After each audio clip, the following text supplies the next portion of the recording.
ಶಾಸ್ತ್ರಿಗಳೇ, ಈ ದಿನ ಯಾವ ವಿಶೇಷ ಮಂತ್ರದ ಬಗ್ಗೆ ವೀಕ್ಷಕರಿಗೆ ತಿಳಿಸ್ಕೊಡ್ತಾ ಇದ್ದೀರಾ? ಒಂದು ಒಳ್ಳೆಯ ಮಂತ್ರವನ್ನು ಹೇಳೋಣ ಅಂತ. ಉಮಾಮಹೇಶ್ವರ ಸ್ತುತಿ ಅಂತ ಒಂದು ಸ್ತುತಿ ಇದೆ.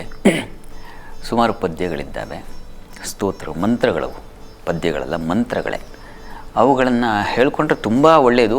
ಅದು ಏನನ್ನು ಸರಿಪಡಿಸುತ್ತೆ ಅಂದರೆ ದಾಂಪತ್ಯದಲ್ಲಿ ಆಗುವಂಥ ಕಿತ್ತಾಟಗಳು, ಅಸಮಾಧಾನಗಳು, ಮನಸ್ಸಿಗೆ ಬೇಸರ, ಕಿತ್ತಾಟ, ಕಲಹ ಇರುತ್ತಲ್ಲ, ಇದನ್ನು ನಿವಾರಣೆ ಮಾಡ್ತಕ್ಕಂಥ ಒಂದು ವಿಶಿಷ್ಟವಾದ, ಅದರಲ್ಲೇ ಒಂದು ಬಹಳ ವಿಶಿಷ್ಟವಾದ ಒಂದು ಮಂತ್ರ ಇದೆ.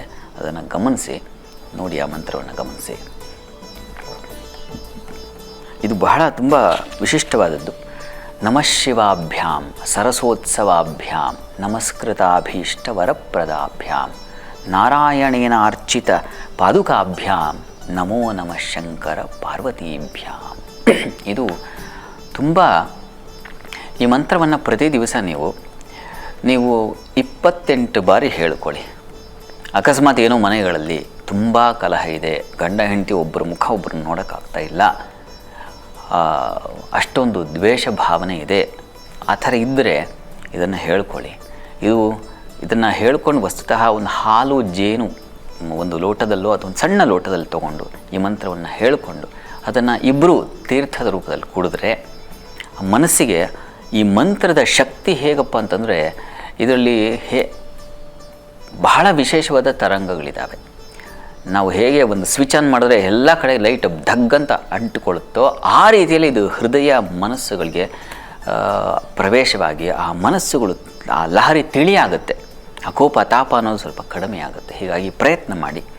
ಇದು ಸ್ತೋತ್ರ ಸಂಪೂರ್ಣವಾಗಿ ಹೇಳ್ಕೊಂಡ್ರೆ ಇನ್ನೂ ತುಂಬ ಒಳ್ಳೆಯದು. ಉಮಾಮಹೇಶ್ವರ ಸ್ತುತಿ ಅಂತ ಸಾಧ್ಯವಾದರೆ ಒಂದು ಪ್ರಯತ್ನ ಮಾಡಿ ನೋಡಿ.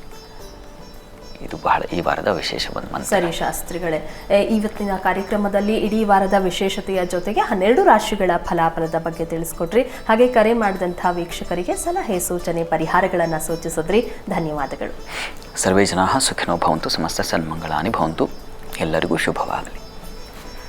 ವೀಕ್ಷಕರೇ, ಇದಾಗಿತ್ತು ಇವತ್ತಿನ ವಾರ ಭವಿಷ್ಯ ನೇರ ಪ್ರಸಾರ ಕಾರ್ಯಕ್ರಮ. ನೇರ, ದಿಟ್ಟ, ನಿರಂತರ ಸುದ್ದಿಗಾಗಿ ನೋಡ್ತಾ ಇರಿ ಏಷ್ಯಾನೆಟ್ ಸುವರ್ಣ ನ್ಯೂಸ್.